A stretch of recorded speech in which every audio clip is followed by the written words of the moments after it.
మాట ఏంటంటే, నేనేమై ఉన్నానో దేవుని కృప. నాలో శక్తి లేదు, నాలో బలము లేదు, నాలో ఏమీ లేదు.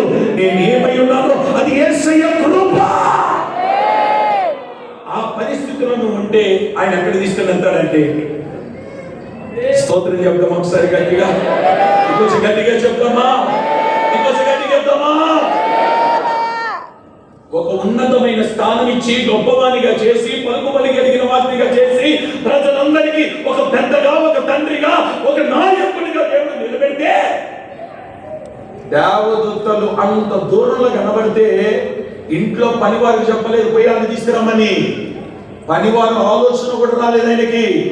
అతనే లేచి పరిగెత్తుకుంటూ వెళ్ళి సాగిలపడి వారిని ఇంటికి తీసుకొని వచ్చి వారికి ఆహారం సిద్ధపరిచున్నాడు. అబ్రహాము ఎక్కడి వాడో తెలుసా? ఎత్తైన వృక్షం. స్తోత్రం చెప్తామా గట్టిగా, కొంచెం గట్టిగా చెప్తామా, కొంచెం గట్టిగా చెప్తామా. ఎత్తైన వృక్షముగా ఎదిగిన తర్వాత గర్వించినవా? నీకు నీవే గొప్ప చెప్పుకున్నావా? నా టాలెంట్ అని అన్నావా? పతనానికి దారి తెస్తావు, పతనానికి దారి తెస్తావు. ప్రభు చెప్తున్నాడు ఈరోజు, పతనానికి దారి తెస్తావు. వాగ్దానం నెరవేరాలనంటే దేవుడు నిన్ను ఎంత గొప్ప చేస్తున్నాడో ప్రతిరోజు నువ్వు చెప్పాల్సిన మాట ఏంటంటే, ఐఎమ్ నథింగ్, నాలో ఏమీ లేదు,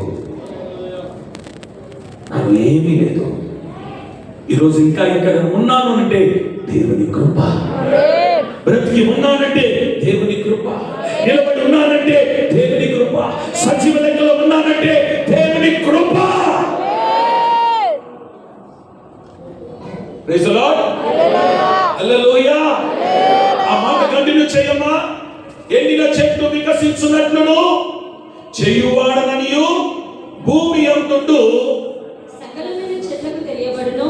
ఏంటంట అమ్మాయి చూడండి, భూమి మీద ఎన్ని చెట్లు ఉన్నాయో వాళ్ళందరికీ తెలిసేటట్టుగా ఘనహీనమైన బ్రతుకులో ఉన్న మనలను ఘనపరుస్తాడు. ఆ చెట్లన్నీ తెలుసుకునేటట్టుగా చేస్తాడు. చేస్తాడా చేయడా? చేస్తాడా చేయడా? మాట చెప్పనా, విత్తనం చావకపోతే అది మొలకెత్తాడు. విత్తనం మొదట ఏమైపోవాలి?